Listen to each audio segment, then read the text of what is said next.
Nu jā, un, protams, pirms tam 13 gados man bija pirmais pašnāvības mēģinājums, un vecmama man teica, tu ārstiem samelo, ka tas bija nejauši, lai tevi neieliek psihenē. Pēc tam man bija 16 gadi, bija otrais, tad es gandrīz nomiru, es gulēju reanimācijā. Tātad visu dzīvi man viss gāja tā, diezgan destruktīvi. Randiņš ar Rūdi. Manā podkāstā runāsim par to, kā attiecības ietekmē un saistās ar mentālo veselību. Esiet sveicināti, Randiņš ar Rūdi klausītāji. Jauns gads. Ar to arī jūs visus apsveicu 2026. gadā. Un, esam atpakaļ, un šodien pie manis ciemos ir Viktorija. Čau! Sveiki! Prieks tevi redzēt un dzirdēt, un paldies, ka izrādīji interesi atnākt pie mums uz podkāstu.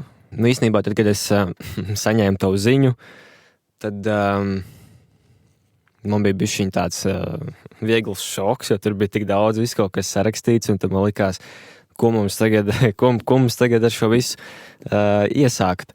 Varbūt mēģināsim iet cauri dziļāk tajā tavā stāstā, kam tu esi dzīves gaitā gājusi cauri un ej cauri joprojām. Bet pirms mēs tā kā lecam iekšā dziļāk, es gribētu, lai nedaudz tomēr iepazīstinu klausītājus un tīri vienkārši izstāstīju, cik tev ir gadu un ko dari ikdienā? Mani sauc Viktorija, man ir 33 gadi. Pašlaik es studēju RSU, es mācos par žurnālisti, paralēli strādāju, paralēli veidoju saturu mēdījiem, man arī ir savs podcasts un tādas lietas, kur es apspriežu mentālo veselību. Un šad tad kaut ko daru pa mājām, nezinu, kā parastais laikam cilvēks. Kā tu izdomāji, ka tu gribi podkāstu? Tas vienmēr bija mans formāts tajā ziņā, kad, piemēram, ja mēs runājam par TikToku, viņš ierobežo laiku, cik ilgi tu vari runāt, plus, protams, neviens neklausīsies 3 minūšu video, kur es stāstu par to, kas ir autisms, vai ne?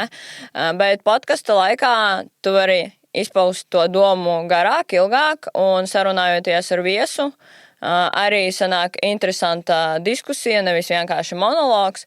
Līdz ar to es esmu cilvēks, kurš var stundām ilgi runāt par mentālo veselību, tāpēc tas ir tieši mans formāts, kurš man ļoti labi der, lai es varu izpausties pilnīgi brīvi.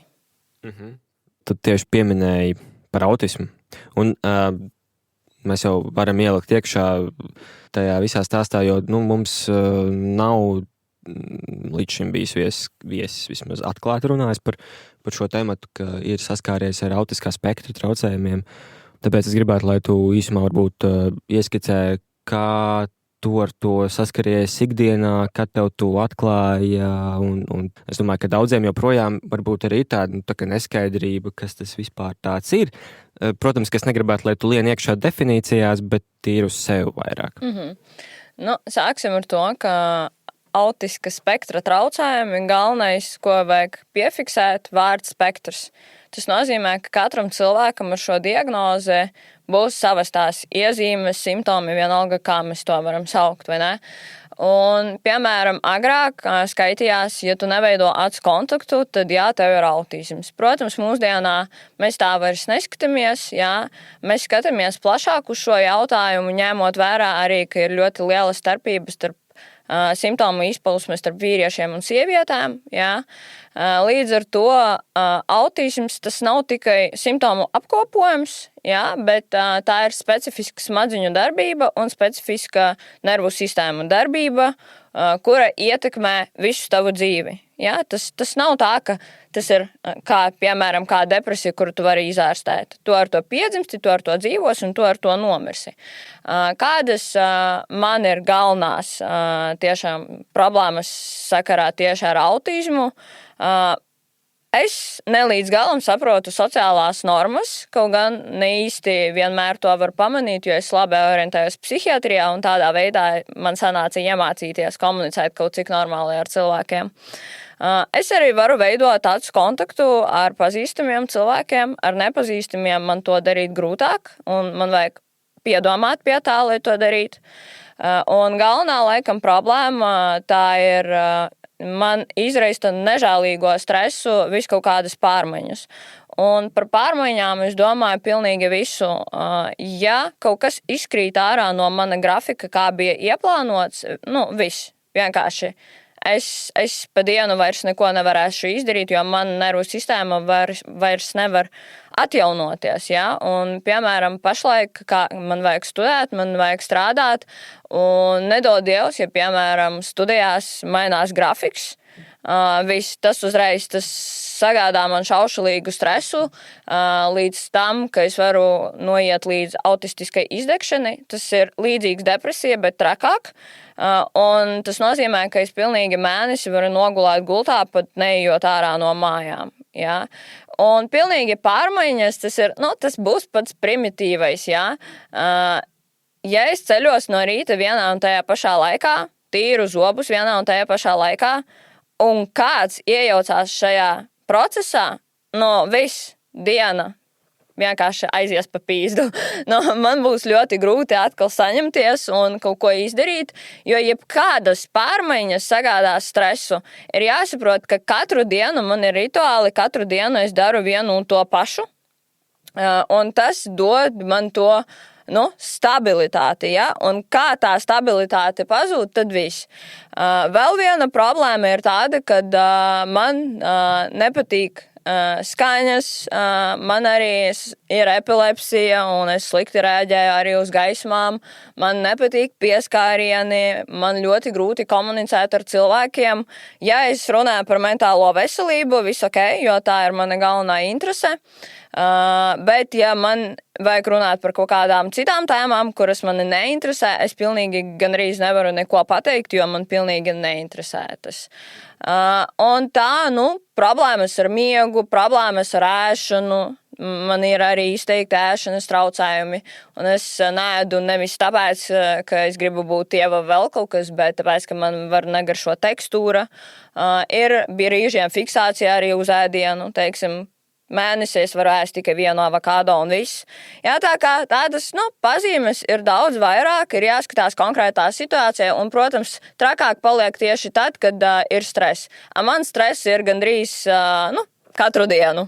Jā, tu pieminēji ļoti daudz tās lietas, es to plānu maiņu, mums 2 reizes atcēlās epizode, tas tev arī uzkurināja. Es skaties, ir tāda lieta, ka, protams, es plānoju, es gatavojos. Es rēķinos ar to, kas man būs šodien vai ne. Bet tajā laikā, kad mēs sarunājām jau pirmo reizi to podcastu, man gāja diezgan smagi. Man bija izteikta autiska izdegšana. Paralēli man bija bipolārā depresija. Paralēli man bija vēl daudz kas.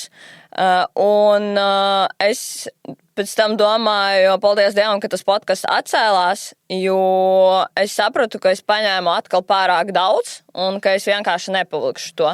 Jā, tāpēc tādā ziņā tā atcelšana man deva tieši mierinājumu, jo tad es paliku vienkārši mājās, gulēju, raudāju un mēģināju kaut kādā veidā sabalansēt savu nervu sistēmu.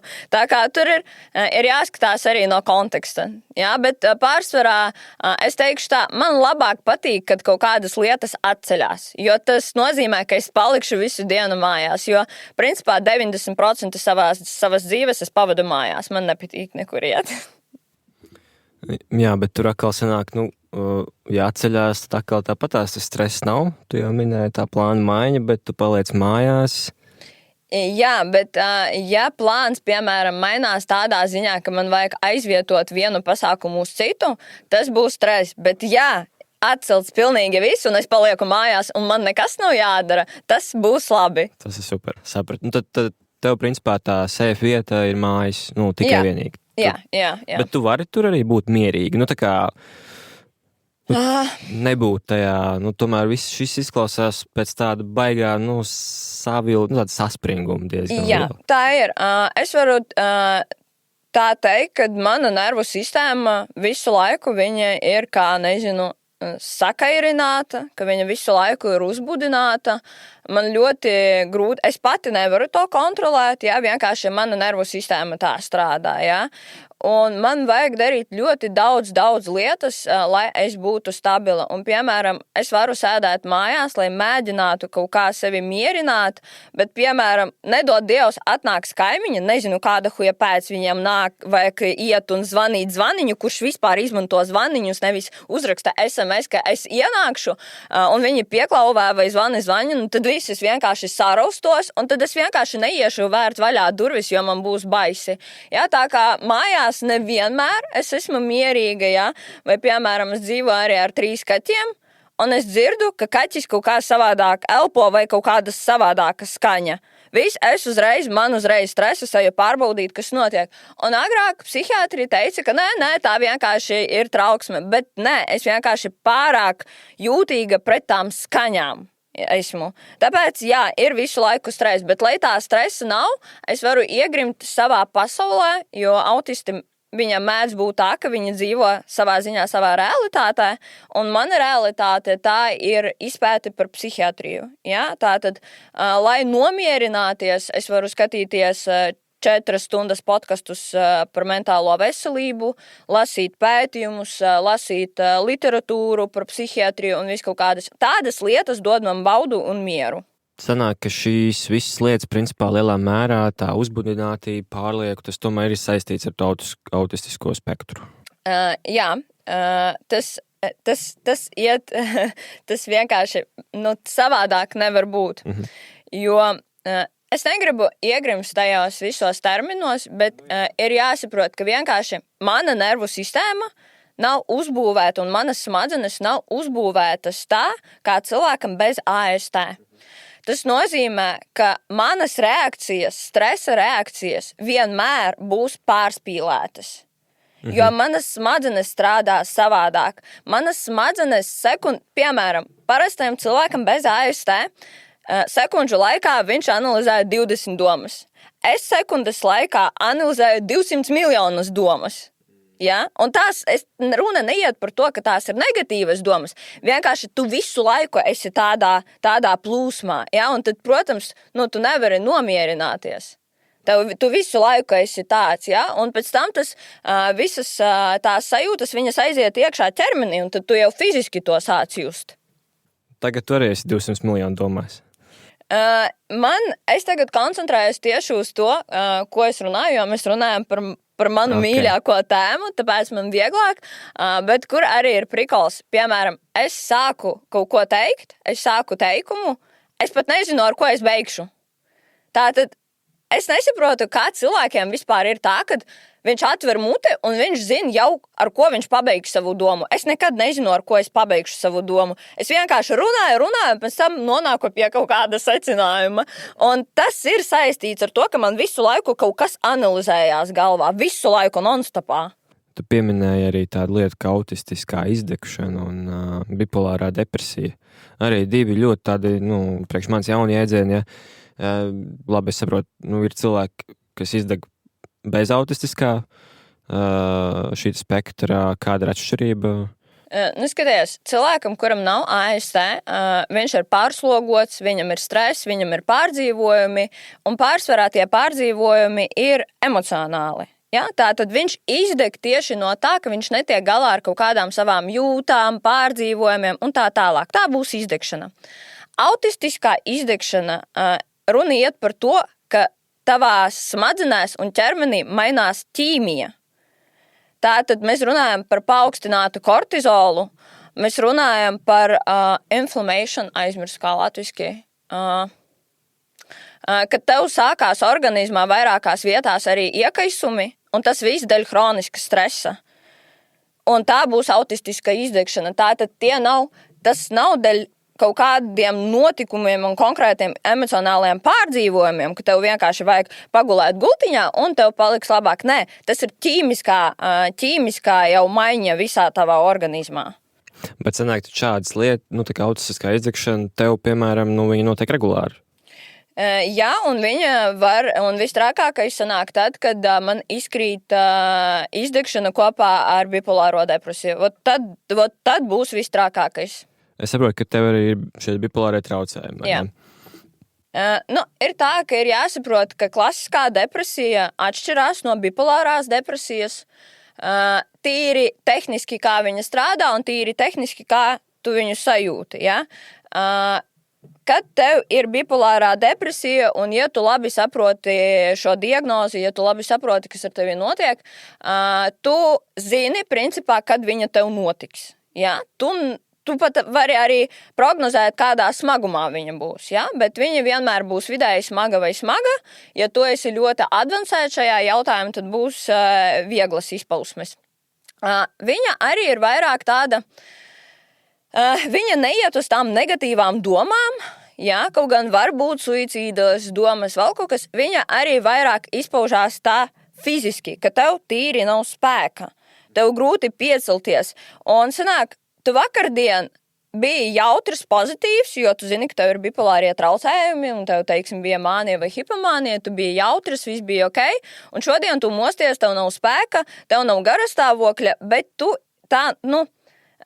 neiegrimsti tieši tajā negatīvā baigi, jo tu jau apzinies, ka tas stāvoklis pāries. Ja? Piemēram, man bija tā, ka man depresija bija pusgadu, es tad nelietoju nekādus medikamentus, man bija pusgadu, un tā depresija izpaužās fiziski tik traki, ka man visu laiku gribējās vemt. Kaut gan es nevarēju arī ēst.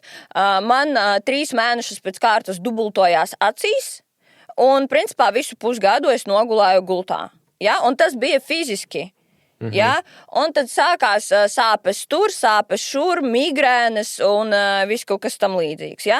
Tātad runa neiet tikai par to, ka es jūtos sūdīgi tādā ziņā, ka oi, man nekas nesanāk. Tā ir pirmās dienas, kad tu vari iekrist šajā depresijā, bet pēc tam tev vienkārši tu kā vālis guli gultā un saproti, es neko vairs nevaru darīt.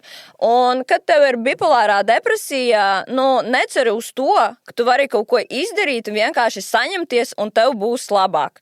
Ja ir cilvēki, kuri saka, ka, es zinu, ka man tagad ir depresija, bet es varu saņemties, viņiem laikam droši vien ir ielikta nepareiza diagnoze. Jo tu neko nevari izdarīt ar bipolāro depresiju, izņemot ārstēšanu. Tātad bez medikamentiem tādā ziņā tu vispār iztikt nevari. Un saņemties tu arī nevari. Vienkārši vajag pagaidīt laiku, kad tev izsitīsies mani, un tad atkal būs vilnis uz augšu. Ok, tā bipolārai traucējumi, es saprotu, tas ir tā kā uz augšu, uz leju, pa kalniem tas viss tur notiekās, un tur pa vidu vēl ir šis te autistiskais spektrs. Es teiktu, ka autistiskais spektrs ir dominējošs. Jā, viņš ir pirmais. Bet viņš sanāk, viņš pārņem visu. Visas vienalga, kāda diagnoze tev ir, viņš pārņem, viņš ir priekšā. No tā noteikti arī izriet citas diagnozes. Jā. Tad tas kaut kādā mērā saistās. Ir tā vispār, ir vairāki pētījumi, kuri apliecina to, ka cilvēkiem, kuriem ir AST, paralēli līdz 30 vai 40% neatceros, viņam mēdz būt bipolārie traucējumi, un līdz 70% UDHS, tas ir ADHD, kas arī man ir. Jā, tā kā, ja mēs runājam par spektru, tas nozīmē, ka tu jau piedzimsti ar ļoti lielu risku, ka tev attīstīsies vēl kaut kas.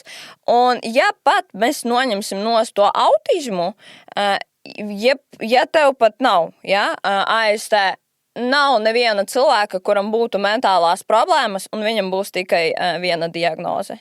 Tas nav iespējams. Parasti cilvēkam ir 2 vai 3, un pārsvarā cilvēki vienkārši nezin, ka viņam ir vēl kaut kas. Ja cilvēkam ir trauksme, tas nenozīmē, ka viņam ir tikai trauksme. Aiz tās trauksmes vienmēr kaut kas stāvēs. Ja cilvēkam ir depresija, droši vien viņam būs arī trauksme. Tās jau ir 2 diagnozes. Ja cilvēkam, piemēram, trauksme ir visu dzīvi kopš bērnības, un viņam ir ielikta, ka viņam ir trauksme, tā nav atbilde. Vajag atrast iemeslu, un iemeslis var būt tas pats autisms. Jā, tas noteikti tur katram pašam jāskatās vairāk uz sevi. Es noteikti neesmu kompetents šajā ziņā, lai saprastu, kas un kā. Bet atgriežoties pie tava stāsta, tā bagāža ļoti liela. Es saprotu, ka tu noteikti ļoti bieži esi pabijusi arī psihiatriskajās slimnīcās. Vai arī tas Es neteiktu, ka tas ir bieži. Vismaz manā izpratnē. Es biju 3 reizes tur. Jā, tā kā tas īsti bieži nav, bet vienkārši es ļoti ātri iebraucu, ka ar manīm kaut kas nav ok, un ar to vajag kaut ko darīt, un mēģināju nevilkt garumā, lai negulētu psihinē, jo es teikšu tā, tas nav jautras pasākums. Bet sanāk, ka tu pati savas iniciatīvas vadītājs gājis turien, vai kā es notiku? Piemēram, vistrakākā situācija bija 2019. gadā. Okay. Kad man sagāja kopā, par autismu es tad nezināju, bet man sagāja kopā autistiskā izdegšana, bipolārie traucējumi, atkarība, es šaušalīgi sēdēju uz zāles un uz Xaneksa. Es pārstāju ēst. Mans svars bija 36 kg. Es nevarēju iziet no mājām, man bija paranoja, man likās, ka mani kāds nogalinās. Es raustījos pilnīgi no katras skaņas, un es tad dzīvoju kopā ar puisi. Un es viņam meloju, manipulēju, teicu, ka jā, šodien es ēdu kaut ko, viņš gāja uz darbu, es sēdēju mājās, jo tādā stāvoklī es nevarēju strādāt, un mājās man vienmēr bija kaut kādas fufīgas drēbes uzvilktas tādas, lai viņš neredz, cik tieva es esmu. Protams, ne par kaut kādām seksuālām attiecībām runa neiet, ja, kad es uz kājām knapi varēju stāvēt. Un pēc tam viņš jau sāka pamanīt, ka tabletes vienkārši pazūd, ka zāle arī nežēlīgi kaut kur pazūd. Tad viņš saprata, ka, jā, ka man jau ir nopietna atkarība un es esmu ļoti smagā depresijā, līdz pat momentam, ka es gandrīz pat runāt vairs nevarēju. Un tad es pēkšņi izdomāju, ka man vajag atmest Xaneksu un atmest zāli. Un es kā visgudrākais cilvēks pasaulē izdomāju to izdarīt tā. Klikšķa veida vienkārši uzreiz atmest. To nekādīgi nedrīkst darīt, sevišķi, ja mēs runājam par alprazolam un Xaneksu. Jo tev būs athadi, tev būs lomkas, tev var apstāties sirds, un man gandrīz tā notika. Es 3 dienas nelietoju, un man sāka stāties sirds, un tad draugs izsauc ātros, atbrauc ātrie, viņi skatās uz mani, un tev taču vajag braukt uz tvaiku. Es tādi, parakstīju papīru, mani tur aizveda. Un kad es atbraucu tur, man sākās histērija, es saku, es nepalikšu. Protams, es nebiju vispār adekvāta, es nevarēju analizēt un loģiski domāt vispār, kas notiek. Un es saku, nē, es pati tikšu galā, jā, uz kājām knapi stāvu, pati tikšu galā, kā tad. Un tad viens ārsts mani aizveda, sāka ar mani runāt, mēģināt mani nomierināt, un cits ārsts piegāja pie mana drauga un saka, pierunā, lai viņa paraksta papīrus, ka viņa pati grib palikt, jo savādāk viņa paliks te uz 4 mēnešiem. Jā, tātad man bija dzīvības bīstamā situācija, viņa nevarētu mani laist prom. Un kad tu piespiežu kārtā tur atrodies, tad tu vismaz 3-4 mēnešus tur gulēsi. Jā? Es izgāju pēc tam, man liekas, pēc nedēļas vai pēc 2 nedēļām. Un visas nākošās reizes arī, kad es jau redzēju, ka es jau pāris dienas nevaru ēst un dzert, es uzreiz, ok, braucam uz tvaiku. Mhm. Jā, tu pieminēji arī attiecības, un tu teici, ka tev tajā brīdī bija puisis, tur pagājis kaut kāds laiks, jūs esat kopā? Jā, mēs jau 7 gadus kopā esam. Okay. Jā. Tad sanāk, ka tas bija kaut kāds... 1. gads, plus mīnus jūsu attiecībās. Tieši tā nokļūšanā. Jā, tieši. Mēs sagājām tajā posmā, kad es biju... tas nebija viszemākais punkts manā dzīvē. Mans zemākais punkts bija pāris gadus pirms tam. Es mēģināju kaut kādā veidā atčahnīties. Kaut cik man tas sanāca, un mēs kā 2 traumēti cilvēki satikam viens otru, sagājam kopā, bet mēs esam pazīstami kopš bērnības. Man bija 13 vai 14 gadi, viņam bija 15 vai 16, kad mēs iepazinamies. Ilgus laikus nebija kontaktu, un pēc tam kaut kā sagājam kopā, jo abi 2 neesam normāli uz galvu. Viņam arī ir kaut kādas problēmas. Tu neticēsi, viņam ātrāk ielika Latvijā oficiālu autiska spektra traucējumu diagnozi nekā man, jo man tās joprojām Latvijā nav, un viņam arī ir UDHS. Ok, tad jūs saprotat viens otru. Jā, bet vīriešiem AST izpaužās savādāk, un viņam vairāk izspiežās tas UDHS tomēr. Man vairāk autisms. Bet domāšana līdzīga, jā. Nu, kas ar to UDHS, kā tu viņu izjūt? Nu, tas ir, es saprotu, uzmanības deficīta, hiperaktivitātes sindroms, tā viņš tulkojās, vai ne? Bet kā tu viņu izjūti? Man riebjās šīs nosaukums, jo viņš pilnīgi nepaskaidro diagnozi un ko izjūt cilvēki. Principā UDHS, viņš ģenētiski veidojās līdzīgi kā AST. Tu ar to piedzimsti, viņš neattīstās dzīves laikā, jā, tātad tu ar to piedzimsti dzīvo un nomirsi. Un jā, tur tiešām būs problēmas ar koncentrāciju, būs problēmas ar atmiņu, jo cilvēkiem ar UDHS ir hroniski zems dopamīns, un tas tieši atbild par to motivāciju, par to gribas spēju kaut ko darīt, un arī par to koncentrāciju, ja? Bet ļoti nepareizi domāt, ka cilvēks nevar koncentrēties vispār. Viņš var koncentrēties uz lietām, kuras viņam šaušalīgi interesē, jo tas dod dopamīnu, ja? Bet kaut kādas tādas ikdienas lietas, tu vari kaut ko nomest, aizmirst, nepaskatīties, kaut ko aizmirst, vēl kaut kas.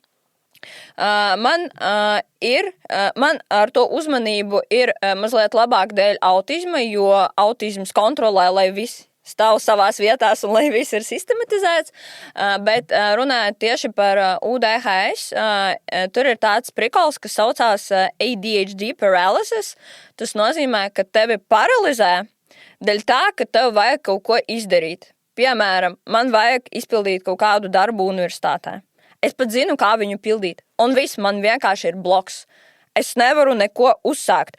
Es vai vienkārši gulēšu gultā, prokrastinēšu un nevarēšu neko izdarīt, vai es darīšu vienalga ko, tikai izņemot šo darbu. Un tā ir ļoti liela problēma vispār pa dzīvi. Tas ietekmē darbu, tas ietekmē mācības un visu kaut ko tādu. Un manā izpratnē viss trakākais sakarā ar UDHS ir tas, ka vairākiem cilvēkiem, kā arī man, dēļ tā bieži vien attīstās arī atkarība. Jo tev zems dopamīns, tu gribi viņu pacelt augšā, un ja tu nezināji nekad, ka tev ir šī diagnoze, tu mēģināsi aizliegt tās vielas, lai sevi savā ziņā apārstētu. Un, protams, sākumā tas palīdz, pēc tam tas noved vēl līdz sliktākai situācijai. Kā tu vispār studē ar šo bagāžu? Es teikšu tā, 25. gads bija vissmagākais gads manā dzīvē, jo es turpināju pielāgoties pie universitātes. Man bija ļoti grūti apvienot to ar darbu. Ik pa laiku man bija tā izdegšana. Pa šo gadu man bija 2 suicīda mēģinājumi. Es atkal atsāku lietot alkoholu. Man vispār visu dzīvi man tinās tā stipra problēma ar alkoholu lietošanu, un runa iet par to, ka es vienkārši varēju nosmilt 2 nedēļas pēc kārtas, kombinējot to kopā ar alprazolam. Es varēju rīt vīnu līdz 4 no rīta, un pēc tam no rīta doties uz universitāti. Un pabeigt semestru ar viszemāko atzīmi 7. Iedomājies, kā es mācītu un ko es sasniegtu, ja man nebūtu šīs diagnozes un ja man nebūtu tāda veida atkarības. Ja, tā kā daudziem cilvēkiem ar UDHS vispār ir tās atkarības, un vienkārši vajag ārstēties, lai to mazinātu, bet ir kā ir. Ir grūti. Vēl ir jāņem vērā, ka pa šo gadu man sanāca arī seksuālā vardarbība. Ļoti viens tūs cilvēks mēģināja pakārties, un es vienkārši viņu nogriezu no cilpas nost. Un pēc pāris stundām man vajadzēja braukt uz interviju, kura bija domāta skolniekiem, un es aizbraucu. Es aizvedu cilvēku uz psihini un devos uz interviju. Tā kā gads bija diezgan smags, bet es kaut kādā veidā nezinu kā, bet izdzīvoju, jā. Jā, tad šāda notikuma virkne tev vēl nav bijusi, jā. Tu klausies Randiņš ar Rūdi. Ja esi mana podkāstu draugs, uzsauc man kafiju. Saiti atradīs epizodes aprakstā. bet tās atkarības tev ir regulāri velkušās līdzi, vai tas ir, nezinu, tikai tas kulminācijas periods ir bijis tur tas pagājušais? Ir jāsaprot, ka es esmu nākusi no ļoti destruktīvas ģimenes. Kopš bērnības mani daudzīja, vecāki savā starpā kāvās, viņi dzēra, un pirmo alkoholu es pamēģināju, kad man bija 6 gadi. Vecāki man iedeva čuču čampīša uz jauno gadu. Kāpēc viņi to izdarīja, es nezinu, bet viņi paši bija jauni, kā arī viņi bija audzināti. Viņi paši bija traumēti, līdz ar to es nevainoju savus vecākus vispār nekādīgi. Bet jā, ģimenē atmosfēra bija šaušalīga, kaušanās tā bija principā norma, jā, un es ļoti ilgi dzīvoju tādā atmosfērā. Pēc tam mēs pārvācamies dzīvot pie vecvecākiem, kuri arī lietoja alkoholu. Tad man bija kaut kur 11, 12 gadi, un es sāku zakt vecākiem un vecvecākiem alkoholu un cigaretes. Un principā no 11, 12 gadiem es jau sāku lietot. Kad man bija 15, es apzinos, tagad attīt laiku atpakaļ, es apzinos, ka jau 15 gados man bija atkarība. Bet nekādas vielas es nemēģināju, jo man bija iesis galvā, narkotikas ir ļaunums, bet it kā alkohols nav tāda pati narkotika. Ir gan, ja ne trakāk. Un kad man bija 19 gadi, man sākās ļoti nopietnas problēmas, man visu laiku bija migrēnas, blā, blā, blā, es sāku staigāt pie ārstiem, izrādījās, ka man ir epilepsija, un tad es atmetu alkoholu uz kaut kādu gadu. Un pēc tam pēc gada es atkal pamazlietiņām, es tad sāku mācīties, pirmoreiz iestājos universitātē pēc skolas, atkal stress, atkal nestabils grafiks, viss kaut kas notiek, un atkal pamazlietiņām sāku dzert. Pēc tam tur sākās visādi mīlestības stāsti un blā, blā, blā, un es nonācu līdz tam posmam, kad jau 2016. gadā es varēju katru vakaru izdart 5 šņabiņu no rīta doties uz darbu. Un tā man turpinājās gadu. Es gada garumā dzēru katru dienu. Es mēģināju tajā gadā pakārties, tajā gadā es mēģināju nolikt no tilta nost. Mani vienkārši brauca cilvēks garām un paspēja izliec no mašīnas un paspēja mani savākt no tā tilta. Man bija grieztas rokas, viss kaut kas, un es sāku darīt tādas lietas, kuras es nedarīju pirms tam. Es vienmēr zināju no bērnības, es zināju, ka man ar galvu kaut kas nav, bet manā ģimenē neviens nerunāja par psihiatriju, par kaut kādām tādām lietām. Tas bija tabū, jo, ak, Dievs, nedod Dievs, kāds domās, ka tev ir depresija vai vēl kaut kas. Un tad es pati, sanāk, man bija 20 ar kapekām gadi, tad es pirmo reizi pati aizgāju pie psihiatra, jā, un tad viņš saka, tu saproti, ka tev jau ir otrā alkoholisma pakāpe. Es tāda, wow. Nu jā, un, protams, pirms tam 13 gados man bija pirmais pašnāvības mēģinājums, un vecmama man teica, tu ārstiem samelo, ka tas bija nejauši, lai tevi neieliek psihenē. Pēc tam man bija 16 gadi, bija otrais nopietns suicīds, un tad es gandrīz nomiru, es gulēju reanimācijā. Tātad visu dzīvi man viss gāja tā, diezgan destruktīvi, bet neskatoties uz to visu, laikam varbūt dēļ sava autisma es esmu ļoti empātisks cilvēks, man vienmēr cilvēkus visus bija žēl. Es ļoti mīlu dzīvniekus un man ļoti patīk izglītoties. Un, piemēram, neskatoties uz visu to hausu, kas bija man apkārt, kad es sapratu arī, ka es nevaru vairs komunicēt ar cilvēkiem, jo tā komunikācija man neko nedod, klases biedri mani nesaprot, neviens mani nesaprot, es sāku sēdēt mājās un lasīt filozofiskās grāmatas, kaut ko tādu, un man bija tad, 14, 15 gadi. Un man liekas, dēļ tā, ka es sāku iedziļināties tādās visās tēmās, tā es nonācu līdz sapratnī, ka vispār eksistē tāda lieta kā mentālā veselība, un tad es kaut kā paliku mazliet stabilāka. Jā, un tad es sapratu, ka tā ir mana vienīgā interese, un kaut kā īsumā tā. Jā, tu minēji par to, ka tu spēj būt empātiski pret citiem cilvēkiem, bet vai tu spēj būt empātiski pret sevi? Lieta ir tāda, ka atgriežoties pie autisma, ir tāds prikals. Man ir tāda, var teikt, disinhronizācija starp manu ķermeni un manu prātu. Es nejūtu emocijas un jūtas ar galvu. Ja? Es jūtu to ar ķermeni.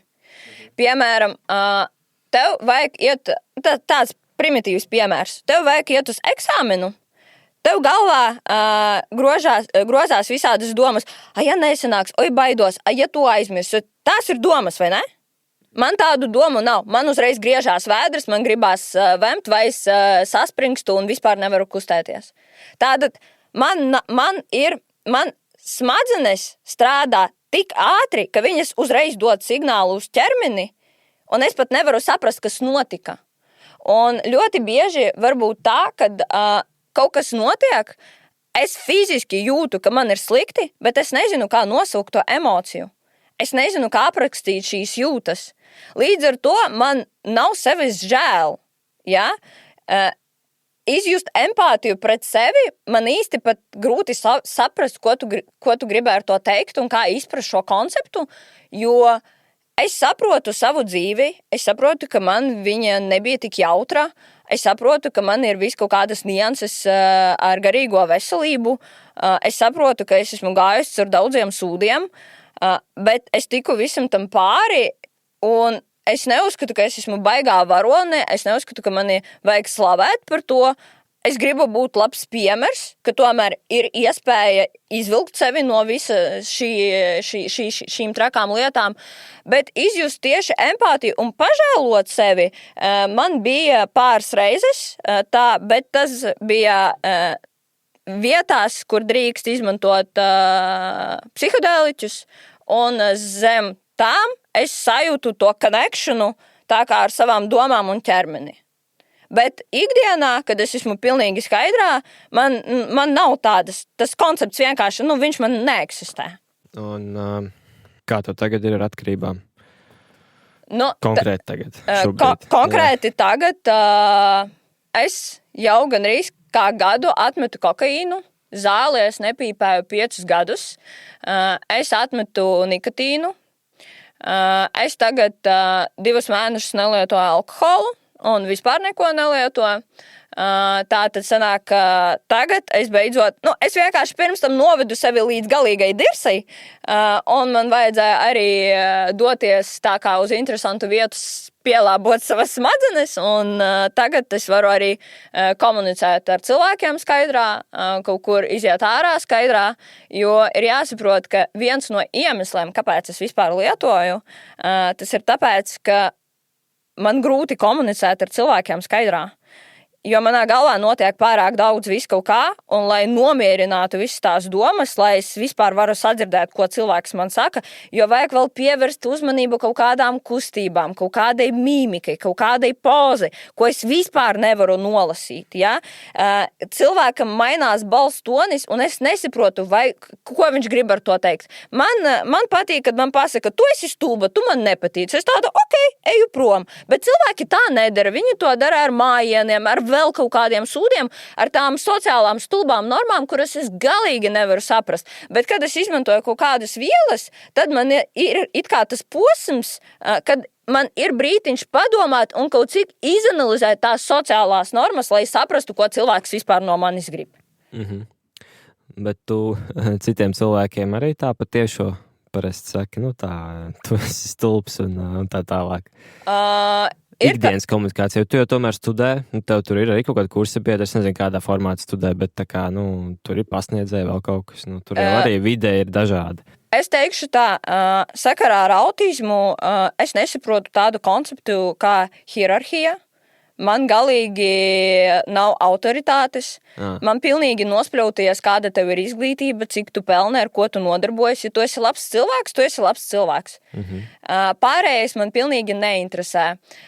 Vai ir kaut kādi momenti, kad, piemēram, man ir, es neteiktu to pa konfliktiem, bet es teiktu to pa diskusijām, piemēram, ar pasniedzējiem, kad viņi pasaka kaut ko manā izpratnē stulbu, un man ir citi argumenti, es varu parādīt pētījumus, es varu parādīt informāciju, un tad es tam pasniedzējiem prasu, kāpēc viņš to ir teicis, ja?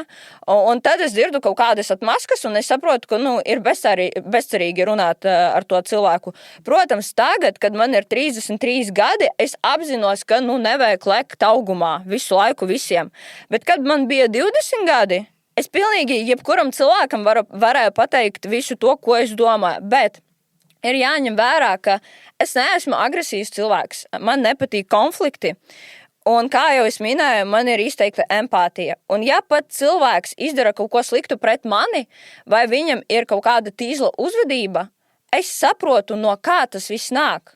Un, piemēram, ja cilvēks man uzbrūk un izdara ļaunumu, man žēl to cilvēku, jo es saprotu, ka viņš ir mentāli slims un daudz slimāks nekā es.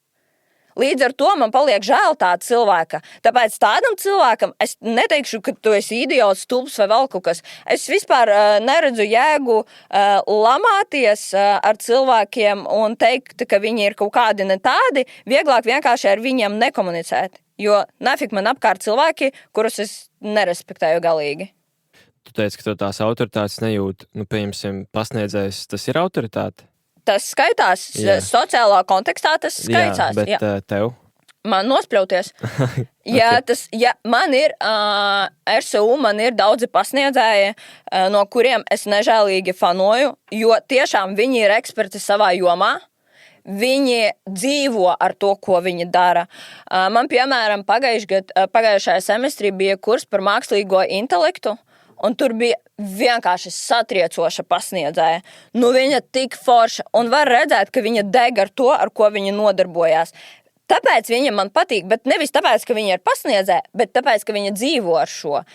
Piemēram, ja mēs runājam par darbu, man ļoti grūti izveidot tādas klasiska veida darba attiecības.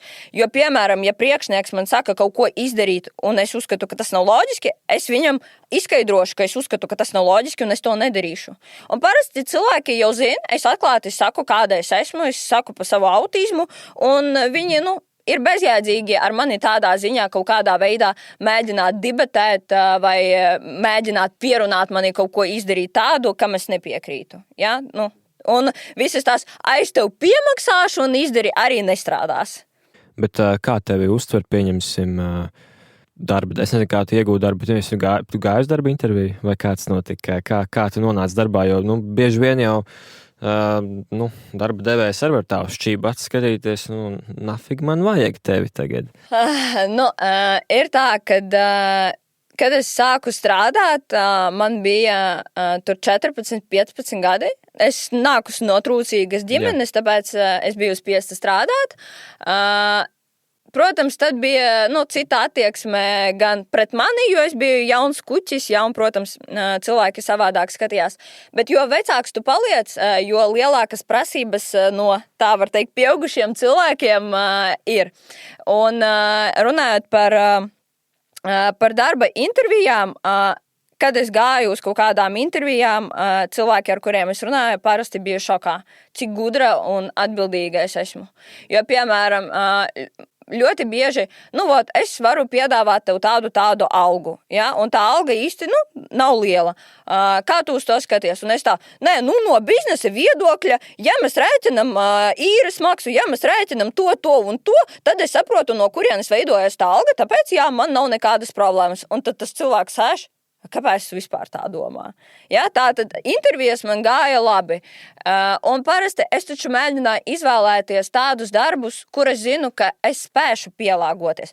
Un pēc tam, pēc kāda laika, protams, es jau atklāti varēju darba devējiem pateikt, kas ar mani notiek, jo, piemēram, kad man tur bija depresijas vai vēl kaut kas, es tā arī teicu, ka, viss. Čivrivo, es braucu uz tvaiku, man nekāda laika nebūs, ja? Un tie, ar kuriem es varēju sastrādāties gadiem ilgi, viņi vienkārši jau pieņem to faktu, ka es esmu tāda, bet ir jāsaprot, ka es esmu ļoti atbildīgs cilvēks savā ziņā.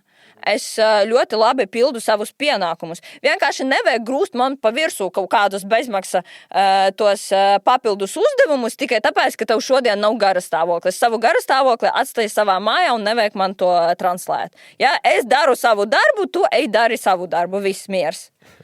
Okay. Visu cieņu arī tavam darba devējiem kaut kādā ziņā jāsaka.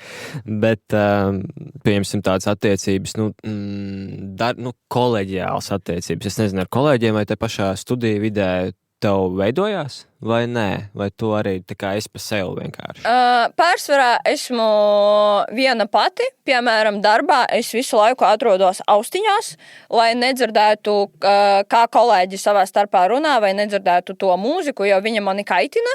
Bet, kad es ar austiņām klausos kaut ko savu, tā ir tā skaņa, kuru es varu kontrolēt. Un, piemēram, ja maniem kolēģiem kaut ko no manis vajag, viņi vienkārši pienāk, jo viņi zina, ka es vienmēr austiņās esmu un nedzirdēšu, ja viņi mani sauks. Un tad viņi vienkārši pienāk ar roku, es izslēdzu austiņu, jā, ko tu gribi? Un tad mēs tā runājam. Universitātē plus mīnus ir līdzīga situācija.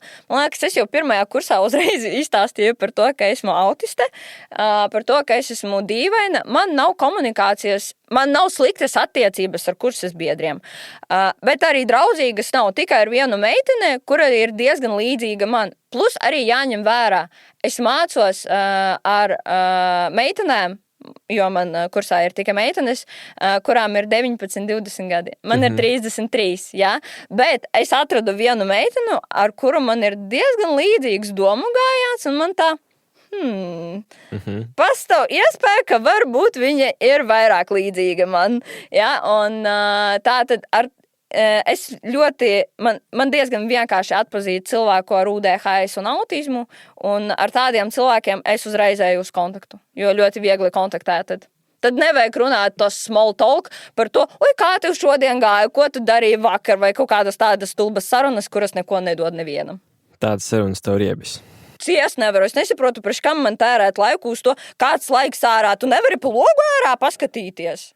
Jā, bišķiņ vēl tajās attiecībās atgriežoties, jūs tur esat kopā 7 gadus un arī jūs esat plus mīnus līdzīgi, jums nav small talks noteikti. Nē, pilnīgi nē. Jūs arī pat tiešo, viss ir, jā, bet mēs runājam par empātiju, vai tā kā tu spēj just empātiju pret citiem, pret sevi, bla, bla, bla. Kā ar mīlestību? Tā ir, tā eksistē, tā ir eksistējoša, klātesoša tevī. Es domāju, ka vārds mīlestība katram ir sava izpratne par to, kas ir mīlestība. Ir sievietes, kuras dzīvo ar vīriešiem, un tie vīrieši viņas daudz, un tā sieviete teiks, es viņu mīlu, un viņas izpratne arī būs mīlestība. Manā izpratnē mīlestība, tas ir totālais atbalsts, totālā sapratne, un galvenais nemelot. Nekad nemēģini no maniem kaut ko slēpt vai melot. Ja tu gribi sapist visas attiecības ar mani, samelo man 2-3 reizes. Uz 4. es nepiedošu. Kāpēc tas ir svarīgi? Jo melošana ietekmē mentālo veselību. Un tad cilvēkam uzreiz mainās uzvedība. Es ļoti ātri pamanu tās nianses. Un kad tu dzīvo 7 gadus ar cilvēku, tu zini, kāds viņam ir tas uzvedības mehānisms un paterns, vai ne? Un kad es redzu, ka kaut kas drusciņ ir mainījies, es uzreiz, kas notika? Nekas. Es saku, kas notika? Nekas.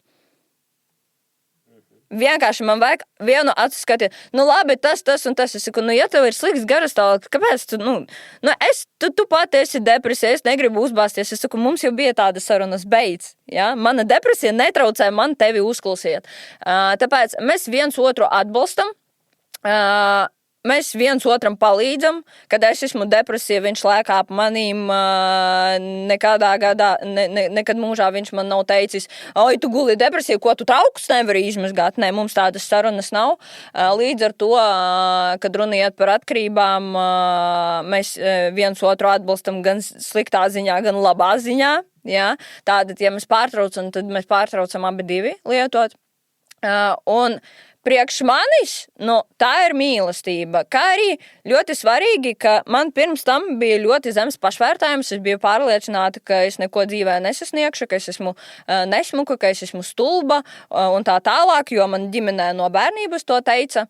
Un viņš bija pirmais cilvēks, kurš pirmkārt noticēja visam manam backgroundam, visiem maniem stāstiem no bērnības. Viņš par mani zina ļoti daudz trakas lietas, caur kurām es esmu gājusi. Un viņš bija pirmais cilvēks, kurš vienkārši klausījās mani un sāka raudāt. Un tad es aizdomājos, vai tik tiešām visa mana dzīve bija tik traka? Un tad es sapratu, ka varbūt manā izpratnē tā ir mīlestība. Un, piemēram, kad man ir sūdīgi, es varu pievērst acis uz to. Bet, kad viņam ir slikti, es izdarīšu visu iespējamo, lai salabotu viņam veselību, palīdzētu, atbalstīt un tādas lietas. Es vispār nestādos priekšā, kā es izdzīvotu bez viņa, un es nestādos priekšā, kā mēs tagad varētu šķirties. Es pat nezinu, kā mēs kaķus dalītu. Mums taču ir 3 kaķi, tas nav iespējams vienkārši. Jūs 2 no 3 kaķi? Mums 3 kaķi, jā. Jā, super. Tu minēji, ka viņš apraudājās to tavu stāstu dzirdot, tu bieži raudi? Vai tā nav emocija, ko tu zini? Es teikšu tā, kad man ir ļoti, ļoti smaga depresija, tā var būt, bet tas nav tā, ka man histērija uz 2 stundām, nē. Jo es ļoti labi saprotu, ka jā, man ir slikti, bet es zinu, ka tas kādreiz beigsies. Bet es esmu ļoti sentimentāla, kā jau teicu, man izteikta empātija. Es varu skatīties filmas un visu laiku raudāt. Ja pat tur īsti nekas tāds sentimentāls nenotika, es varu raudāt nežēlīgi. Un, piemēram, ja es klausos kaut kādus podkastus, kur cilvēki arī izstāsta savus dzīves stāstus, es nežēlīgi varu raudāt. Bet kaut kā no savām problēmām es neredzu loģiku, kāpēc man jārauda, kad man vajag risināt tās problēmas. Ja? Tā kā dēļ sava autisma es tāda esmu loģiska, pragmatiska un es neteiktu, ka es galīgi neizjūtu emocijas un sajūtas kaut kādas. Nē, man tās ir. Vienkārši tā loģika man iet pa priekšu vairāk. Ja tev jānovērtē tavs pašreizējais stāvoklis, nezinu, 1 līdz 10, kur tu esi šobrīd? Kā tev liekas? Šobrīd es domāju, ka, kaut kur 8 ir. Es jūtos ļoti labi. Es beidzot daru to, ko es gribu darīt, un es esmu priecīga. Es katru rītu mostos, man ir labs garas stāvoklis. Es domāju sākt dažus jaunus projektus un visu kaut ko tādu, bet es arī aizdomājos par to, nepastāv iespēja, ka man drīz sāksies mānija. Tā kā es vēl gaidu, varbūt tā tomēr būs mānija, un tāpēc man ir tik pacelts garas stāvoklis, bet kopumā, jau pēdējos, es saku, kā jau 2 mēnešus es pilnīgi skaidrā, tā es jūtos labi.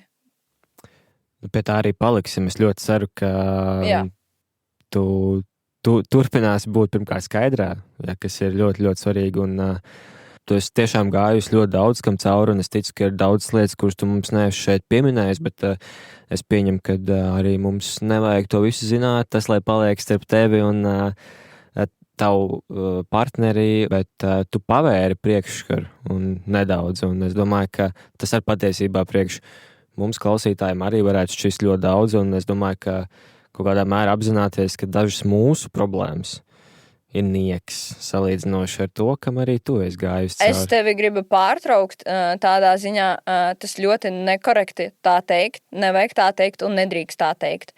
Piemēram, es gāju cauri tādām lietām, un tās mani traumē, protams, bet tu vari būt tas cilvēks, kuram bērnībā nomira kaķīts, un tu būsi tikpat smagi traumēts kā es.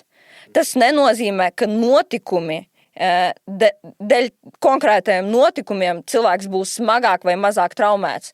Runiet par to, kā mēs to interpretējam. Man, caur ko es esmu gājusi, varu likties, ka tas ir nieks. Bet citi cilvēki to uztver kā kaut kādu hausu, bet nedrīkst tā salīdzināt, jo katram nervu sistēma un smadzenes dažādas, un, kā jau teicu, kaut kas, caur ko esi gājis tu nedrīksti salīdzināt ar manu pieredzi, jo mums atšķirās smadzenes un nervu sistēma. Tas ir ļoti nekorekti tā teikt. Tas nozīmē, ka ja cilvēks negāja caur izvarošanu, tad viņa problēma neeksistē. Tas nozīmē, ka mēs izvēlamies, kura problēma tad ir nopietnāka, kura trauma tad ir nopietnāka. Visas traumas ir līdzīgas, visas traumas ir nopietnas un ar visām traumām ir jāstrādā.